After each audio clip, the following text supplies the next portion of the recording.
गायों के प्रेग्नेंट होते ही गोयनका हाउस में मचा धूम की लहर। वहीं कार्तिक नारा हुए लव कुश ये परेशान। आगे बढ़ने से पहले वीडियो को लाइक कर लें, चैनल को सब्सक्राइब कर लें। जब दोनों को जा रहे होते हैं तो कैरो कहता है कि पापा प्लीज आपने मेरे दोस्त के सामने ना बिल्कुल भी जम्हाई मत लेना। इधर लव कुश बहुत ज्यादा खुश है, जहाँ पे मनीष जो है उसका साथ देते हुए नजर आते हैं और कहते हैं कि हमें राइडिंग ज्यादा पसंद है। जब दोनों आते हैं तो यहाँ पे कुछ नायरा बोल रही होती है, तभी कैरव कहता है कि ओ पापा मम्मी ने सबको उल्लू बना दिया।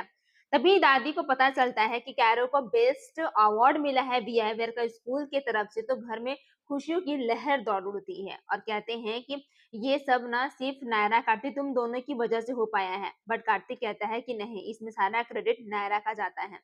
तभी यहाँ पे सभी के चेहरे पे स्माइल आती है। इधर कार्तिक नारा दोनों कहते हैं कि आज कैरो को क्या चाहिए, जहाँ कैरो कहता है कि आज मुझे ना बहुत ही स्पेशल चीज चाहिए।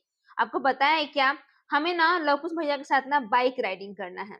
यह बात सुनते ही सभी के चेहरे पे स्माइल आती है, लेकिन लवकुश कहते हैं कि यार हम क्या करें। फिर दोनों को बाहर निकल जाते हैं स्मोकिंग करने के लिए। तभी यहाँ पे कैरो और आता है वहां। तो नायरा कहती है कि कार्तिक मुझे लगा ना कि कैरो के ना कपड़े से कुछ कुछ स्मेल आ रही थी।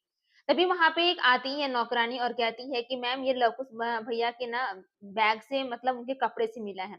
जब कार्तिक नायरा दोनों लवकुश के ऊपर इल्जाम लगाते हैं तो सुरेखा साफ साफ कहती है कि नायरा तुम्हारे कहने का क्या अर्थ है कि मेरे बेटे ये सब गलत काम करते हैं। वो इतने भी बड़े नहीं हुए हैं। जहां नायरा कहती है कि तुम दोनों चुप रहो, सच बताओ कि बात क्या है। जहाँ पे अखिलेश कहता है कि नायरा कभी गलत नहीं कर सकती है, मुझे इतना उसके ऊपर पूरा भरोसा है।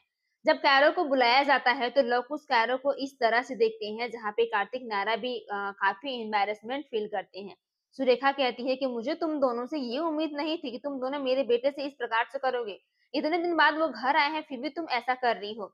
नायरा को अपनी गलती पे पूरा एहसास हो रहा होता है। तो कार्तिक कहता है कि तुम बिल्कुल चिंता मत करो, सब कुछ ठीक होगा, तुम खामखा इतना परेशान हो रही हो। ठीक है। लवकुश भी बहुत छोटे हैं। जहां नायरा अपने आंसू बचा कर रही होती है, जहां कार्तिक उसकी आंसू पोंछता और कहता है कि सबको परम घर में पता है कि तुम किसी के लिए बुरा नहीं सोच सकती हो। इधर लवकुश मन ही मन सोचते हैं कि यार ये जरूर उस लड़की त्रिशा का काम होगा। पता नहीं अनाथ आश्रम से आकर क्या ही सोच लेती है और क्या ही यहाँ कर लेगी।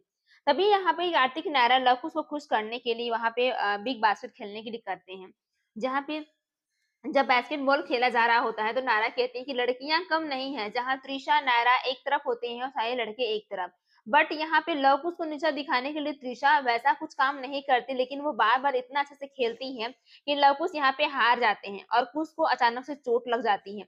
नायरा घबरा जाती है और कहती है कि तुम्हें चोट लगी तो नहीं ना। लेकिन इसका सारा क्रेडिट ना लव कुश त्रिशा को देते हैं और कहती है कि देखो उनके सामने हमारी कितनी बेइज्जत हो रही है, हम ना इसे छोड़ेंगे नहीं।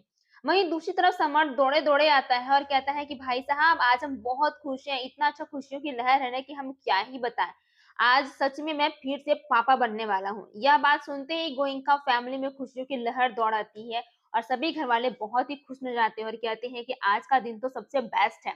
जहाँ पे कार्तिक समर के गले लग जाता है, दोनों झूमते हैं, गाते हैं, नाचते हैं। तभी कहती है गायू कहाँ है। जहाँ नायरा कहती है वाह गायू दीदी आपने तो आज कमाल ही कर दिया। घर में खुशियों की लहर होती है, जहां लकुस कहते हैं कितना बोरिंग टाइम है ना, मुझे ना अजीब सी फीलिंग्स हो रही है। वहीं आगे आने वाले एपिसोड में जब कार्तिक नायरा दोनों साथ होते हैं तो कैरो कहता है कि मुझे भी एक छोटी बेबी चाहिए। पूरा एपिसोड जियो प्लस हॉट स्टार या फिर स्टार प्लस पे अवेलेबल है। तब तक के लिए धन्यवाद।